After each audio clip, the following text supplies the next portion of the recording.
Hello, it's Heather again. Today I want to talk about the movie Drive.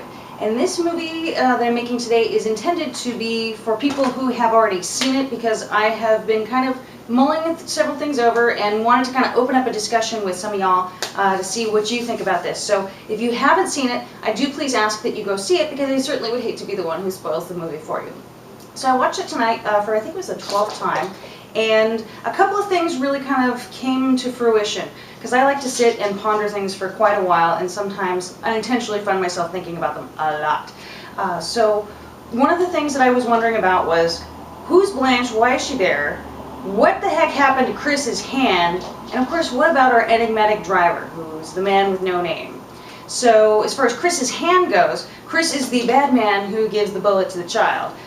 When Driver runs into him at the stripper bar, he's got a brace on his hand. And there's no real explanation for what has happened. We've seen pretty clear explanations for other people's grievous injuries that have gone on throughout the movie. But Chris doesn't have an explanation for that brace that's on his hand.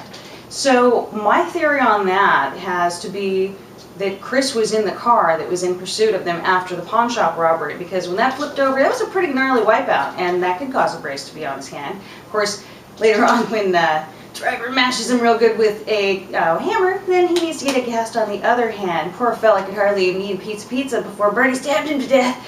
And who's this Blanche lady? Suddenly just shows up out of nowhere with no explanation. I think that Blanche works at the stripper bar, because not only is she the pneumatically gifted Christina Hendricks, but also she is so fearful that Driver is going to punch her in the face.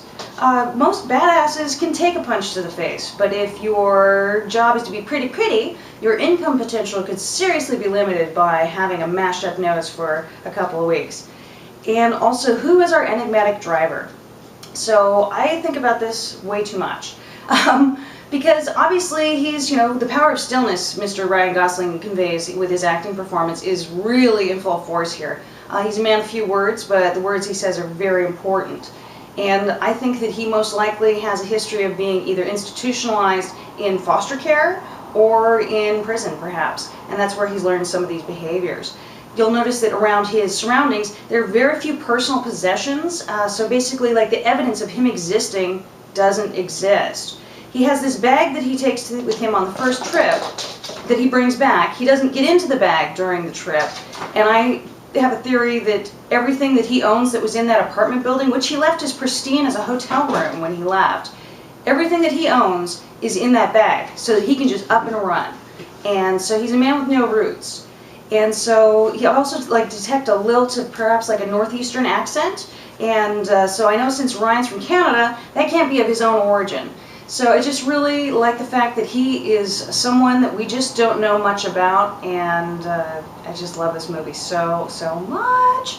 And I really got to thank my mom for watching that with me tonight. I knew she could handle it, because she was the one who told me about Old Boy, so she could handle a hammer or two. So I really hope that you've enjoyed this film, but I really would love to meet more movie lovers who would like to get into really in-depth, nitpicky discussions, because that would be my specialty. So I really hope to be talking to you soon, and I'll keep studying the map that you see at the opening sequence of Driver, and pinpointing all the where the police radio stuff goes on, because I really want to do a Google Maps kind of thing, because I'm a movie nerd. So good nerding to you, and have a great night.